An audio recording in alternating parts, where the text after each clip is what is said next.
네, 안녕하세요. 안구따라니까야 관통법배 내세 모음입니다. 이제 잘하면 오늘 공부하고 한 2주면 내세 모음을 마칠 수 있지 않을까 생각되고요. 자, 오늘은 순서가 26번째 품 아비냐 왔고 실다운 지혜품 순서예요. 자, 요 실다운 지혜품 들어가기 전에 우리가 지난주 공부한 경 하나 잠시 좀 되짚어보고 가겠습니다. 자, 지난주에 그 25번째 품에 속한 245번 공부의 이익경 보았거든요. 법원님, 공부의 이익 어떤 게 있다고요? 두 가지. 두 가지. 생활 계획 안 한 거 하고. 그러니까 훌륭한 행위로 이끄는 공부 이렇게 나왔죠. 그리고 하나가 범행의 근본에 속한 공부 이랬거든요. 그래서 이제 보면 요 한 장 드린 거예요. 훌륭한 행위로 이끄는 공부 아비 사마 짜리까 시카 했을 때 그 내용이 믿음이 없는 자들을 믿음으로 이끌기 위해 믿음이 있는 자들을 더욱 확대시키기 위해 요게 사실 부처님이 그 유를 제정하는 이유 중에 속하는 말씀이죠. 그래서 이제 훌륭한 행위로 이끄는 공부다라고 했는데 수업 마치고 요 정리를 하다 보니까 이게 조금 더 좀 커다란 의미를 가지는 게 아닐까 하는 생각이 들었어요. 그래서 보면 어쨌든 훌륭한 행위로 이끄는 공부가 믿음에 대한 이야기라고, 믿음이 없는 자에게 믿음을 이끈다. 믿음이 있는 자들은 더욱 확대시키기 위한다. 해서 주제어가 믿음이야. 그러면 이제 여기서 믿음이라는 거는 사실 뭐죠? 법원님 그 시하장분경 기억하죠? 시하장분경이 이제 2개가 있는데 이제 거기서 보면 그 보시와 관련해서 눈에 보이는 성과, 직접 경험할 수 있는 성과를 알려달라라고 했을 때 부처님이 어디 가도 당당히 가고 이제 이런 그 보시의 주인에게 어떤 성과가 있는지를 말해준다고요. 그럴 때에 이제 시하 장군이 부처님 말씀을 듣고 이러이러하게 좋은 평판이 생긴다거나 어디에 들어가거나 당당하게 들어간다거나 죽을 때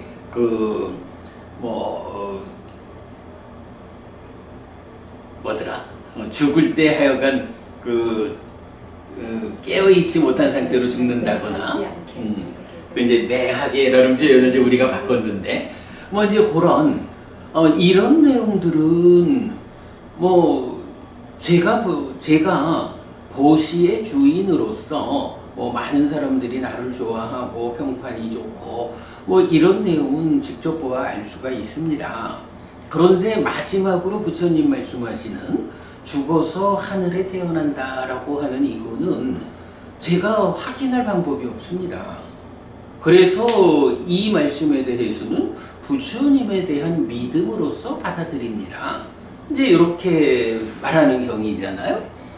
그래서 이제 그 내용을 보면 결국은 믿음이라고 하는 것이 내가 스승 없이도 알 수 있는 것, 또는 스승께서 말씀만 해주시면 내가 직접 확인해서 알 수 있는 것, 이런 거는 믿음의 영역하고는 또 좀 다른 거예요.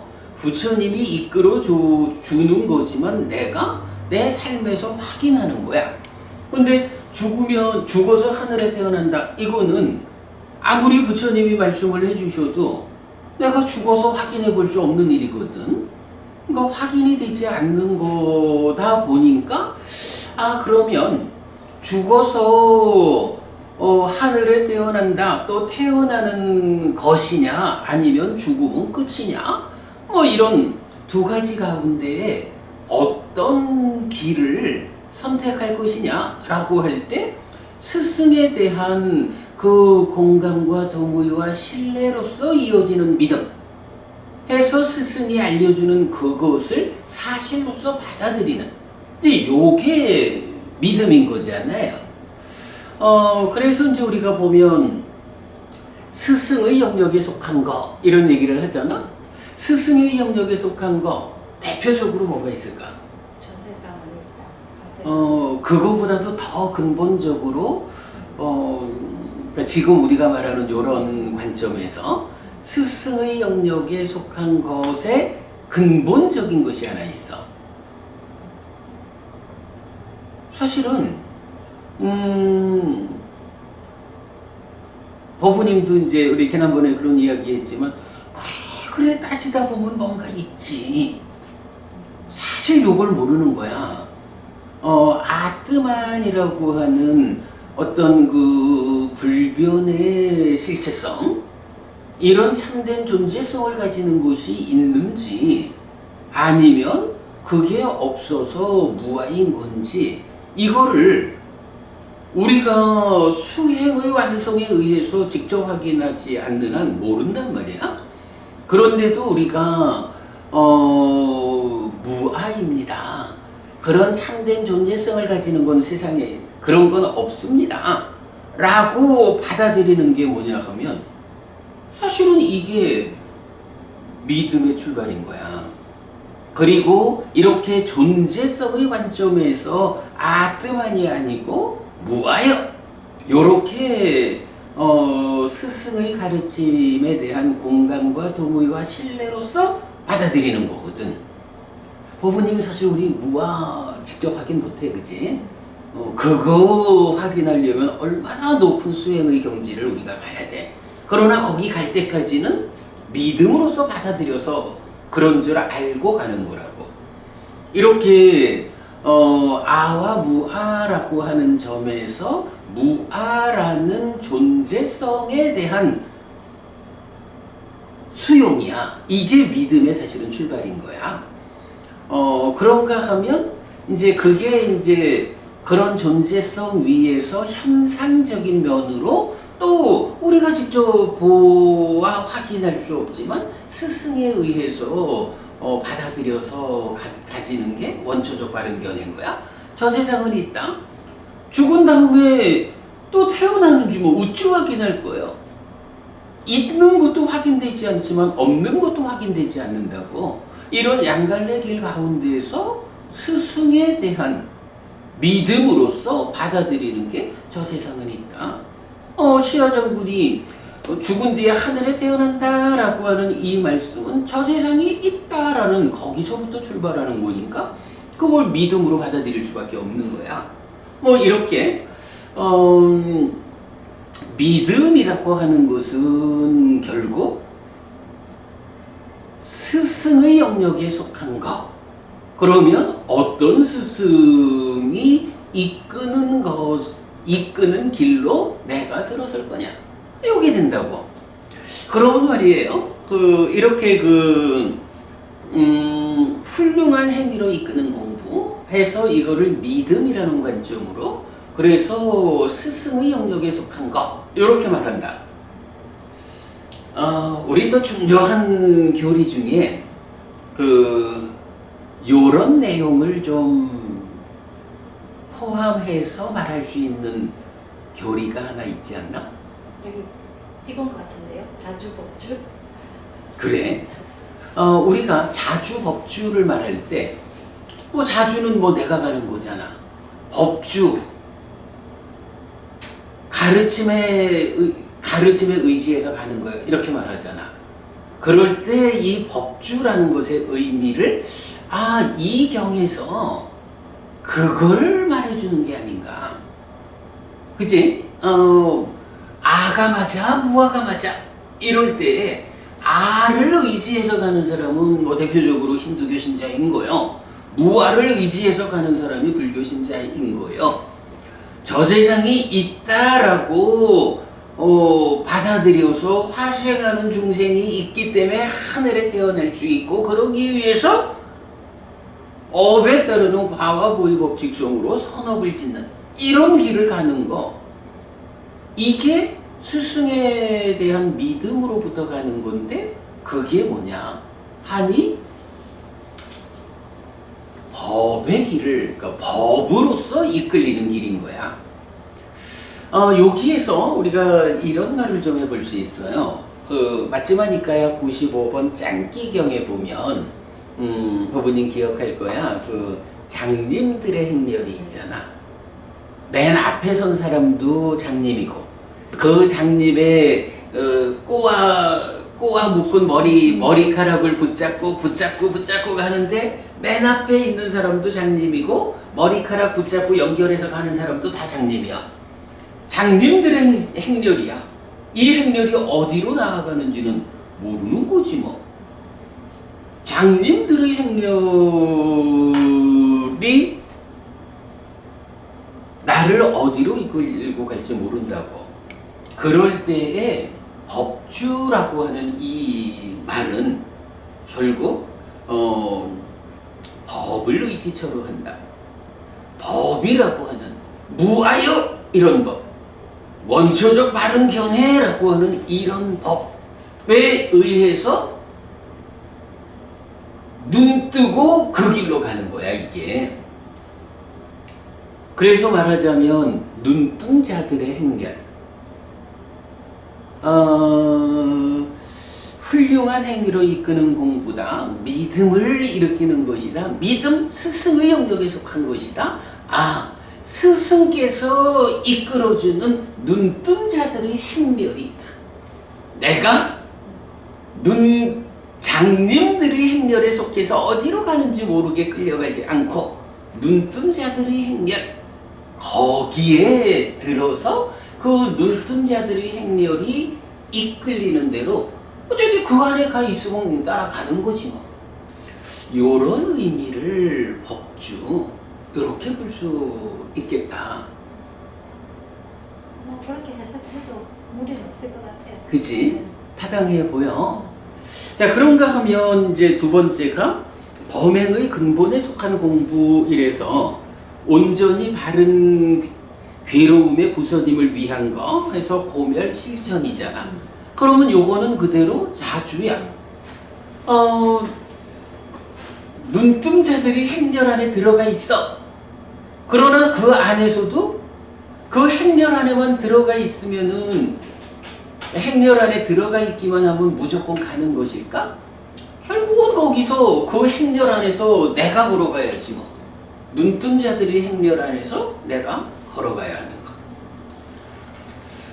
거. 그러면 요거 이렇게 그 공부의 이 두 가지, 훌륭한 행위로 이끄는 공부, 믿음, 스승의 영역에 속한 거 법주, 범행의 근본에 속한 공부, 고멸을 위한 거 실천 자주, 요거를 또 좀 다른 개념으로 표현할 수는 없을까? 물론 뭐 출제자의 의도를 모르니까 어렵겠지만 자주 법주를 다른 방법으로 다른 방법으로 표현을 해보자 라고 한다면 이건 어떨까? 지혜라는 것과 사띠라는 게 있잖아. 지혜를, 사띠를 법주, 자주 중에 어디에다가 대응해 보면 될까?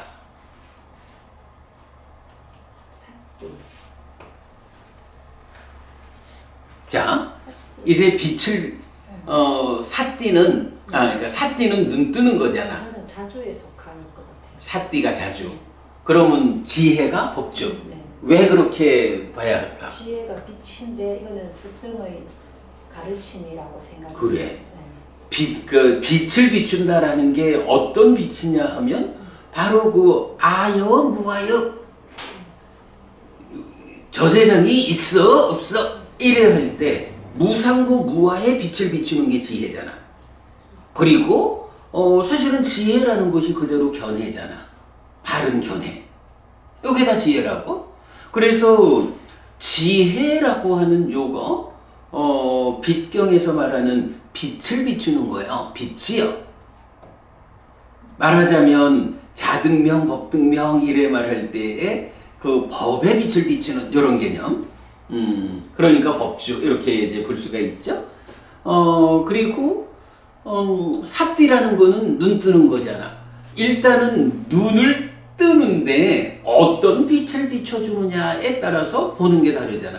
그러니까 열반으로 나아가는 이 믿음에 의해서 눈뜬 자들의 행렬 법주라는 이 테두리에서 무상고 무아라고 하는 지혜의 빛이 비춰지는 거고, 그 지혜의 빛이 비춰지는 그 눈뜬 자들의 행렬 안에서 나도 눈 뜨고 걸어가야 되는 거야.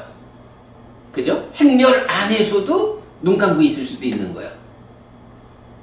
행렬 안에서도 내가 눈 뜨고 걸어가야 하는. 요렇게 공부의 이 두 가지를 그냥 단지 뭐 생활에서의 또 수행에서의 요렇게 이해하는 것보다 요렇게 믿음이라는 게 스승의 영역에 속한 것이어서 법주로 지혜로 범행의 근본에 속하는 거 고멸이고 실천이어서 자주고 삿띠고 요렇게 연결되는 것이 상당히 좀 타당성이 있어 보여요. 그래서 제가 요거를 어디 갔나? 요번 저기 우리 이제 마가 스님하고 같이 3월 달부터 진행할 그 강연회에서 내 강의 계획을 이제 만들어 드렸단 말이야. 그때에 금방 읽어놨었는데 어디가 버렸네.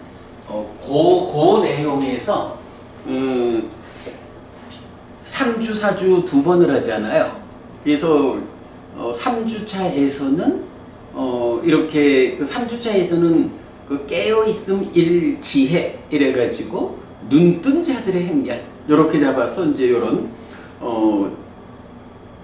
이제 방금 말한 그런 이야기 할 거고 4주차에 가서는 깨어있음 이 삿띠 해가지고 행렬 안에서 나도 눈뜨기 이래서 내가 눈뜨고 살아가는 것으로의 수행 사념죠. 이제 이렇게 이제 그 교환을 강의 계획서를 이제 올려놨거든. 공부의 이 경이 뭐 우리가 이제 지난주에도 이 경을 보면서 굉장히 비중이 있다, 중요하다. 라고 그래서 특히 이제 뿌리경과 연결해가지고 이래 보았잖아요. 근데 그보다도 더 선행해서 이 공부 두 가지가 이렇게 믿음과 실천, 지혜와 삿띠, 법주와 자주 뭐 이런 부분들로 커다란 그 방향성을 제시해주고 있다 하는 것을 이건 지난주 공부 마치고 수업 보고 정리를 하다 보니까 이제 이런 부분이 보여서 이렇게 정리를 해서 올렸어요. 다 좀 괜찮아 보이죠? 연결해도 뭐 문제는 없어. 근데 그 뿌리경하고 연결해 보면 거기에 지혜랑 삿띠가 또 나오잖아요. 최상의 지혜와 삿띠의 지배라는 내용이 나오니까 여기에 이렇게 이제 그거는 이제 그 넷의 모음이니까 공부의 이익이라는 하나 위에서 그 다음에 이제 최상의 지혜, 해탈의 핵심, 삿띠의 지배 요래 가잖아. 그러니까 이제 그거는 뿌리경의 관점에서 앞에 나오는 메커니즘적인 접근 위에 수행 지도적인 접근을 이제 그렇게 설명할 수가 있는 거고, 이제 그거는 그 지혜와 해탈과 삿띠에 대한 전개이고, 오늘 이야기하는 거는 네 개 모음 중에 뒤에 세 개보다 선행해서 나오는 공부의 이익이라고 하는 요 자체의 의미를 좀 더 분석을 해본 거죠. 타당해 보여요. 그 부분. 생각 밖으로 공부의 이 입경이 우리한테 주는 시사하는 점이 많다라고 생각이 되었어요. 자, 그렇게 이제 살펴보았고 이제 그러면 26품으로 들어가도록 하겠습니다.